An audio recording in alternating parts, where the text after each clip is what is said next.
the first time and plastered his name on front pages across Germany and the world. He was eventually found guilty and sentenced to 5 years for an offense that, on paper, carried mandatory life imprisonment.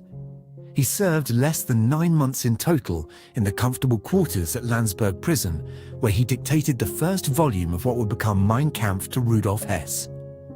Years later, he told his old followers that he learnt that it wasn't enough to overthrow a state by force. The new state had to be built up in advance, ready to hand, so that the old one only needed a final shove. Released from Landsberg at the end of 1924, Hitler made two absolutely important decisions. First, finally concentrate every ounce of party power in his own hands and permanently. Second, pursue power exclusively through constitutional means and not use any armed force. He'd already explained the new strategy to a party comrade while still behind bars. Instead of working to achieve power by armed coup, we shall have to hold our noses and enter the Reichstag against the Catholic and Marxist deputies. If outvoting them takes longer than outshooting them, at least the result will be guaranteed by their own constitution. Sooner or later we shall have a majority, and after that, Germany. Over the next 5 years, he built a shadow state based on his idea that a new state to replace the old state must exist before the revolution. The country was carved into party districts mirroring the real Reichstag electoral map, each with its own appointed boss. They created a parallel bureaucracy with departments of agriculture, justice, economy, and race and culture within the party. There were youth wings, a women's league, professional guilds for doctors and lawyers and teachers, a private court system to keep the party's scandals out of public view. And there were two new bodies of armed men, the SA, brute street fighters who had been under the command of Ernst Röhm, and a small black uniformed bodyguard corps for Hitler called the Schutzstaffel, the SS. In 1929, Hitler handed the SS to a mild, bookish former chicken farmer Heinrich Himmler. The most instructive fight of these years, though, wasn't against the Republic. It was inside the party itself. Gregor Strasser was a member of the party and a druggist by trade and a decorated war veteran, built an independent power base across northern Germany that Hitler did not have because his popularity was still confined mostly to Bavaria.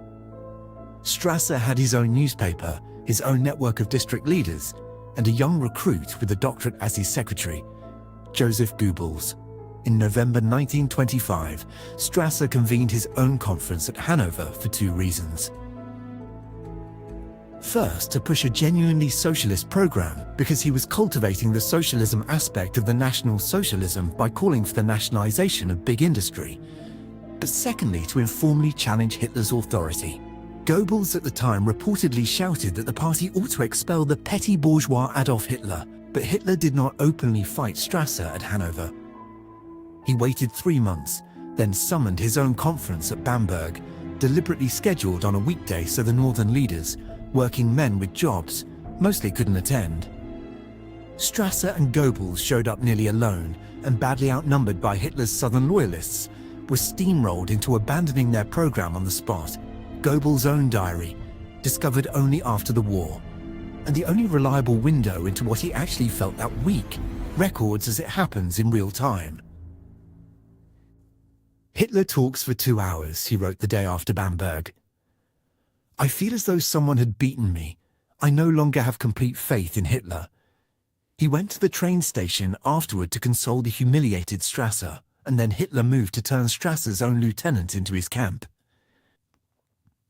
6 weeks later, he summoned Goebbels back to Munich, gave him the stage at the same Berger Bräukeller where the putsch had begun, and personally embraced him in front of the crowd after his speech. Goebbels' diary entry that night. What a royal reception! Hitler is always at my side. Within a month he was writing that he loved the FUHRER, that he bowed to the greater man, to the political genius. By October 1926, Hitler made him Gauleiter of Berlin, and the most talented propagandist in the party belonged, from that point on, entirely to Hitler and not to Strasser. But none of that internal party restructuring and bickering bought him anything at the ballot box for years.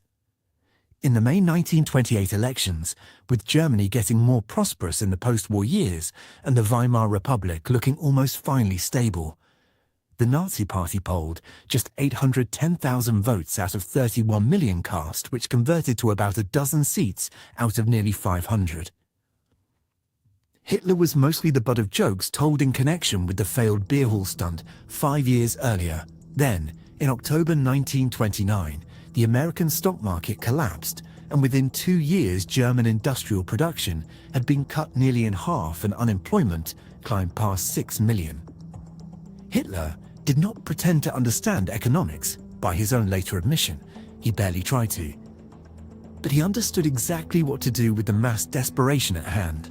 "Never in my life have I been so well disposed and inwardly contented as in these days," he wrote in the Nazi press. There was another audience Hitler was courting at the same time who was important as the voters, the men with money.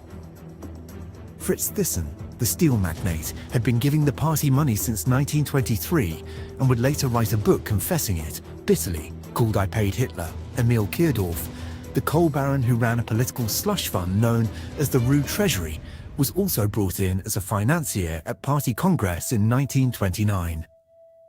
By 1931, the former Reichsbank president Hjalmar Schacht had met Hitler personally and begun devoting himself to introducing the Nazi leader to his banking and industrial friends, eventually writing him a letter that promised, "No matter where my work may take me in the near future, even if someday you should see me imprisoned in a fortress, you can always count on me as your loyal supporter." Not every industrialist became part of the club, but enough of them did that by 1932, the party's fleet of chartered aircraft and its enormous private armies were being subsidized by the kind of money barons its own street-level rhetoric spent every day denouncing.